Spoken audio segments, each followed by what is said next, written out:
Hello everyone, आप लोग कैसे हो? आई होप कि अच्छे होंगे। Welcome back to my channel. तो आज हम बताने जा रहे हैं कि अगर मेरे पास कोई डिलीवरी पेशेंट आती है तो हम उसको कैसे देखभाल करते हैं और क्या क्या इंजेक्शन देते हैं और कैसे उसका डिलीवरी करवाते हैं। तो डिलीवरी तो हम पहले दिखा चुके हैं, तो डिलीवरी कराने समय कौन कौन से मेडिसिन यूज करते हैं वो आपको हम बताएंगे। तो सबसे पहले मेरे पास अगर कोई पेशेंट आती है डिलीवरी, तो सबसे पहले उसका वाइटल लेके, बैक हिस्ट्री लेके, उसका रिपोर्ट चेक करके उसका पीबी एग्जामिनेशन करेंगे। अगर पीबी एग्जामिनेशन करेंगे, अगर उसका जो है सर्विक्स का डायलिटेशन कुछ खुल चुका है 2 सेंटीमीटर 3 सेंटीमीटर, तो शुरुआती दौर में हम लोग पीबी करते हैं। तो पीबी 1 उंगली 1.5 सेंटीमीटर होता है, तो 2 उंगली 3 सेंटीमीटर। तो जैसे जैसे उसका डायलिटेशन बढ़ता है तो कौन सा इंजेक्शन यूज करते हैं। तो सबसे पहले बात करेंगे, इंजेक्शन नेम है ड्रोटीन, इसका ड्रग्स नेम है ड्रोटावेरिन हाइड्रोक्लोराइड। इसको यूज कैसे करते हैं, इस्तेमाल मतलब डोज है 2 ml IM। काम क्या करता है, पेट दर्द को कम करता है, या गर्भवती महिला गर्भ से है उसको सच्चा दर्द शुरू हो रहा है तो लेबर पेन को बढ़ा भी सकता है। प्रसव पीड़ा के दौरान हम इसे 1 एम्पुल IM दे सकते हैं। दूसरा है, इसे 1 एम्पुल इंजेक्शन और 10 ml सिरिंज ले लेना है। 2 ml इंजेक्शन उसमें लोड करना और 8 ml पानी डालना है, NS नॉर्मल NS। और अगर गर्भवती महिला को डायलिटेशन खुल जाता है तो उसको हर 2 घंटा में 2 ml देना है। ड्रोटिन इंजेक्शन है जो झूठा दर्द, जो किसी किसी को फॉल्स पेन हो जाता है, वो कम कर देता है। जैसे कोई गर्भवती महिलाओं को फॉल्स पेन हो गया तो इसको दे देने से दर्द कम हो जाता। तो अगर लेबर पेन है, पेशेंट को आ गया है और दर्द कम है, तो इसे हम लोग दे सकते हैं दर्द कम करने के लिए। है Cerviprime gel, Cerviprime 0.5 mg gel medicine use to induce labour in women. ये गर्भाशय को मुलायम और व्यापारी बनाने का काम करता है।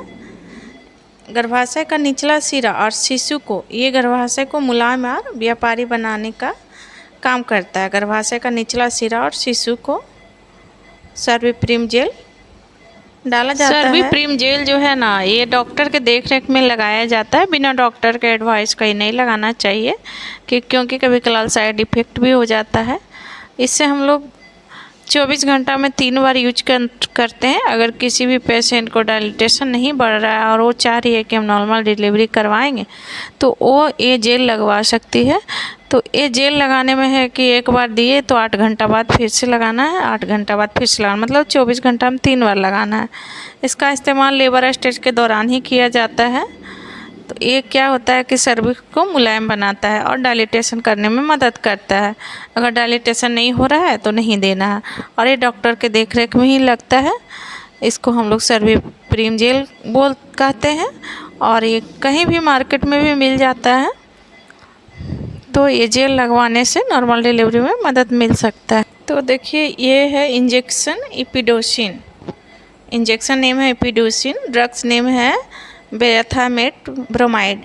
ड्रग्स का नाम है बेथामेट ब्रोमाइड। यूज इस्तेमाल, इसको प्रोलॉन्ग लेबर में ज़्यादा करते हैं, ऐसे नहीं करते हैं, हमेशा नहीं करते हैं, प्रोलॉन्ग लेबर में ही करते हैं। क्योंकि जब लंबा प्रसव है तो इसको हाफ आवरली या 1 आवरली 3 गो करते हैं, 3 एम्पुल इस्तेमाल लंबा प्रसव पीड़ा में।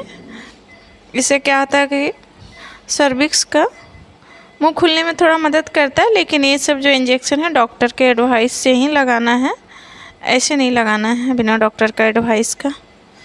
तो आ गया इंजेक्शन इंजेक्शन नेम है ऑक्सीटोसिन टोसिनोन।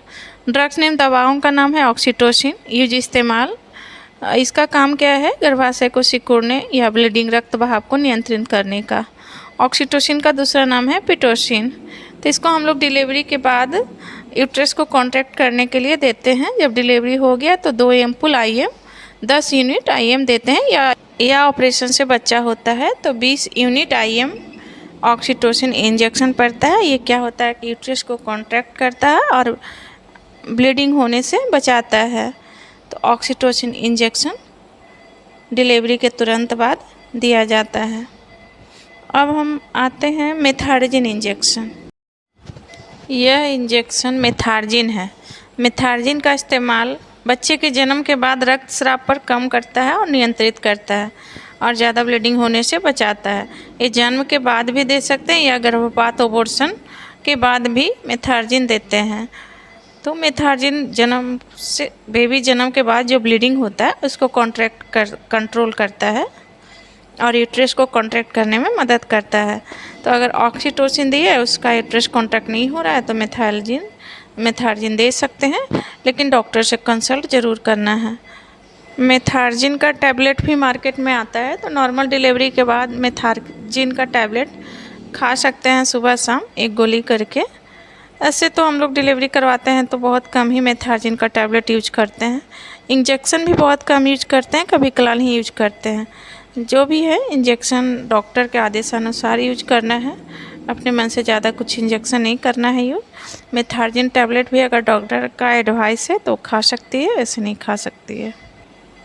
इंजेक्शन कार्बोप्रोस्ट का यूज ओटी में होता है और लेबर रूम में भी होता है क्योंकि कभी कभार किसी पेशेंट को ब्लीडिंग ज़्यादा हो रहा है तो डॉक्टर के आदेशानुसार कार्बोप्रोस्ट आप इंजेक्शन दे सकते हैं।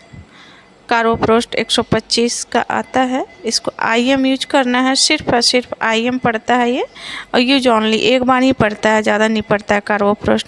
इससे बहुत सारा साइड इफ़ेक्ट है, इसलिए डॉक्टर के आदेशानुसार ही कार्बोप्रोस्ट देते हैं।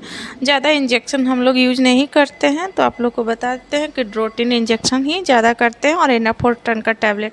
अगर किसी पेशेंट को ऑस नहीं खुला तो इनाफोर्टन का टैबलेट आप खा सकते हैं। अगर ऑस खुल गया तो ड्रोटिन इंजेक्शन दिलवाइए और ज़्यादा कुछ इंजेक्शन नहीं दिलवाइएगा। एंटीबायोटिक वगैरह ले सकते हैं। तो इंजेक्शन तो बहुत सारे हैं, इमरजेंसी दवाएं उसके बारे में हम कल बताएंगे। ये है इंजेक्शन ट्रेनेक्सा। तो ट्रेनेक्सा का काम है ब्लड को रोक। किसी पेशेंट को 3rd ईयर में PPH हो गया, ज़्यादा ब्लीडिंग हो रहा है, कम हेमोग्लोबिन के कारण ब्लीडिंग हो रहा है, कहीं इधर उधर टीयर होने के कारण ब्लीडिंग हो रहा है, तो ट्रेनेक्सा इंजेक्शन भी रखते हैं। तो कहीं टीयर हो गया तो उससे ज़्यादा ब्लीड आ रहा है, स्टिच कर दिया गया फिर भी ब्लीड आ रहा है, तो ट्रेनेक्सा IV दे सकते हैं। ये 5 ml का रहता है इंजेक्शन, ये सिर्फ और सिर्फ IV यूज होता है। तो ट्रेनेक्सा ये भी ब्लड कंट्रोल करता है, ब्लड को बहाव को कंट्रोल करता है। कैसी लगी वीडियो? अगर वीडियो अच्छी लगी होगी तो लाइक कर दीजिएगा और शेयर कर दीजिएगा, बेल आइकन दबा दीजिएगा।